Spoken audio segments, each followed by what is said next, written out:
में सावन का महीना शुरू हो गया था। चूड़ियों का बाजार भी लगने लगा था। वहीं टुनटुनी चिड़िया भी अपनी चूड़ियाँ बेचने आती हैं। चूड़ियाँ ले लो, चूड़ियाँ रंग बिरंगी चूड़ियाँ, हरी भरी चूड़ियाँ ले लो। गौरी चिड़िया भी चूड़ियाँ खरीदने बाजार आती है। तभी वो टुनटुनी चिड़िया की चूड़ियों के पास जाती है, लेकिन उसे उसकी चूड़ियाँ पसंद नहीं आती।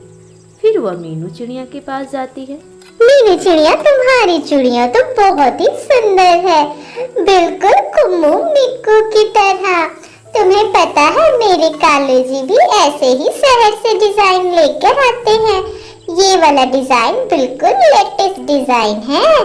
मैं भी कुम्मू मिक्कू का वीडियो देखती हूँ और उसमें जो लेटेस्ट डिजाइन होता है वही डिजाइन की चूड़ियाँ बनाती हूँ। बाजार में बहुत भीड़ हो चुकी थी। काला कौवा और मीनू चिड़िया के दुकान पे तो बहुत भीड़ लग गई थी चूड़ियाँ खरीदने के लिए। लेकिन टुनटुनी की चूड़ियाँ कोई नहीं खरीद रहा था, क्योंकि टुनटुनी बहुत ही फीके डिज़ाइन की चूड़ियाँ बनाती थी। उसे चूड़ियाँ बनाने बिल्कुल नहीं आती थी। वाह कालू भैया, आपकी तो सारी चूड़ियाँ बिक गई। बिकनी ही थी, आपकी चूड़ियाँ होती ही हैं बहुत खूबसूरत। आप आखिर चूड़ियाँ ये लाते कहाँ से हो? मीनू, तुम्हारी चिड़िया भी तो बहुत सुंदर होती है और तुम्हारी भी चूड़ियाँ तो सारी बिक गई। तुम कैसे बनाती हो? मैं तो अपने हाथों से बनाता हूँ। टुनटुनी, तुम्हारी चूड़ियाँ बहुत ही फीकी है और बहुत पुराने जमाने की है। ऐसी चूड़ियाँ तो कोई भी नहीं पहनता। मेरी मानो तो तुम चूड़ियों का कारोबार छोड़ दो। तुम्हें चूड़ियाँ बनानी नहीं आती है, इसीलिए तुम्हारी एक भी चूड़ी नहीं बिक पाई है। कालू भैया, मैं जानती हूँ मेरी चूड़ियों कोई पसंद नहीं करता। मुझे चूड़ियाँ बनानी नहीं आती, लेकिन मैं सीख रही हूँ। लेकिन तुम कब तक सीख जाओगी?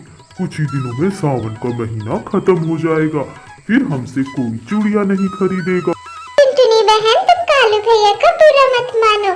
मेरी मानो तो तुम थोड़ी और कोशिश करो।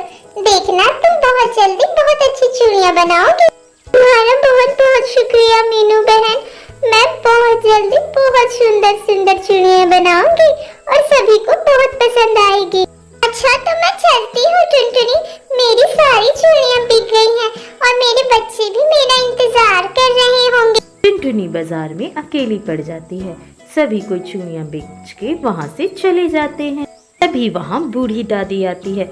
टुनटुनी से हमेशा वही चूड़ियाँ खरीदती थी। बूढ़ी दादी आप आ गई, मैं आप ही का इंतजार कर रही थी। देखिए, आज आपको मेरी चूड़ियाँ बहुत पसंद आएगी। हाँ बिटिया, मुझे तुम्हारी चूड़ियाँ बहुत पसंद है। तुम बिल्कुल मेरी पसंद की चूड़ियाँ बनाती हो। तो जल्दी बताइए दादी, आप कौन कौन सी चूड़ियाँ लेंगी? मैं आपको बहुत ही अच्छे दामों में चूड़ियाँ दूंगी। वो सब तो ठीक है बिटिया, लेकिन तुम्हारी चूड़ियाँ तो कोई भी नहीं खरीदता। तुम एक काम करो, तुम ये सारी चूड़ियाँ मुझे दे दो, मैं तुम्हें अच्छे दाम दे दूंगी।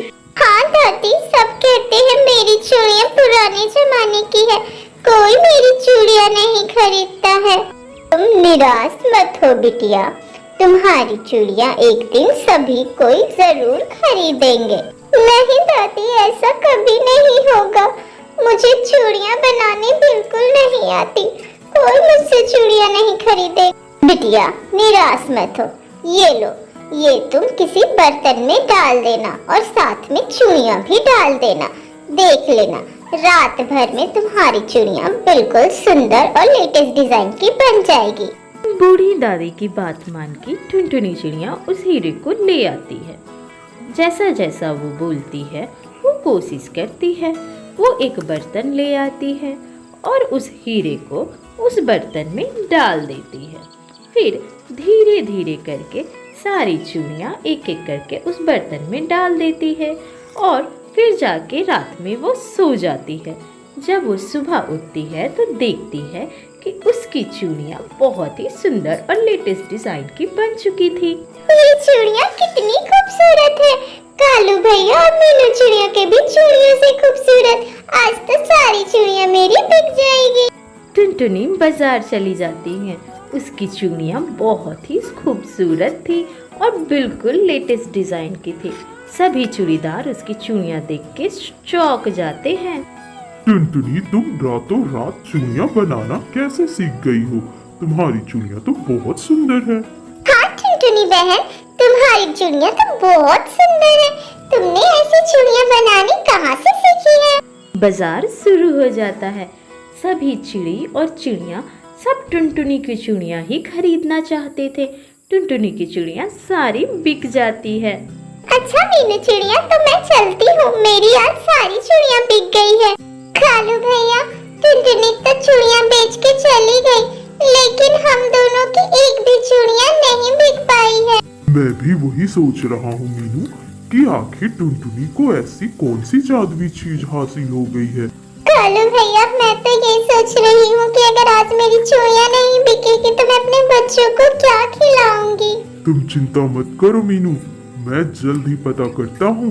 मैं टुनटुनी पे नजर रखता हूँ, आखिर उसने इतनी सुंदर चूड़ियां बनाई कैसे। काला कौवा टुनटुनी पे नजर रखने लगता है। वो खिड़कियों से टुनटुनी को देख रहा था। टुनटुनी को जैसे बूढ़ी दादी ने बोला था, टुनटुनी वैसे वैसे करती जाती है और देखता है कालू कि उसकी चूड़ियां बहुत ही सुंदर बन जाती है। दूसरे ही दिन टुनटुनी बाजार जाती है। अरे मीनू चिड़िया, आज कालू भैया नहीं आए हैं। मुझे नहीं पता टुनटुनी, मैं तो आज बहुत जल्दी आ गई थी चूड़ियां बेचने। कल मेरे बच्चे भूखे रह गए थे ना। पर ऐसा क्यों किया मीनू बहन? तुमने अपने बच्चों को आखिर भूखा क्यों रखा?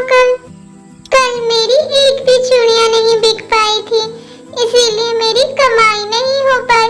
मेरे बच्चे भूखे रह गए। इधर काला कौवा टुनटुनी के घर से हीरे चुराने जाता है। हीरे चुराकर वो बहुत खुश था। झील के किनारे से जब वो गुजर रहा था तो हीरा उसके चोंच से गिर जाती है। मेरा हीरा आखिर गिरा कहाँ? अरे मेरा हीरा कोई ढूंढ दो। अरे इधर भी नहीं है, कहाँ गिरा मेरा हीरा? काले कौवे, तुम इधर क्यों आ रहे हो? हमारा पानी गंदा हो रहा है, जाओ यहाँ से, वरना हम तुम्हारी बहुत पिटाई करेंगे। जाओ जाओ यहाँ से। झील की मछलियाँ काले कौवे की बहुत पिटाई करती हैं। काले कौवे को उसके काले कर्मों का अंजाम उसे मिल ही जाता है। दादी माँ, अब से मैं खुद से चूड़ियाँ बना के बेचूंगी। आखिर चूड़ियाँ बनाऊंगी तभी तो सीखूंगी ना। मेरी वजह से मीनू बहन का बहुत नुकसान हुआ है। उसकी एक भी चूड़ियाँ नहीं बिक पाई, उसके बच्चे भूखे रह गए।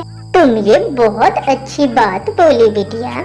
अगर तुम कोशिश करोगे तो तुम बहुत सुंदर सुंदर चूड़ियाँ बना पाओगी। अब टुनटुनी बहुत मेहनत करती है। घर पे ही भट्टी डालकर लेटेस्ट डिजाइन देख के सुंदर सुंदर चूड़ियाँ बनाने की कोशिश करती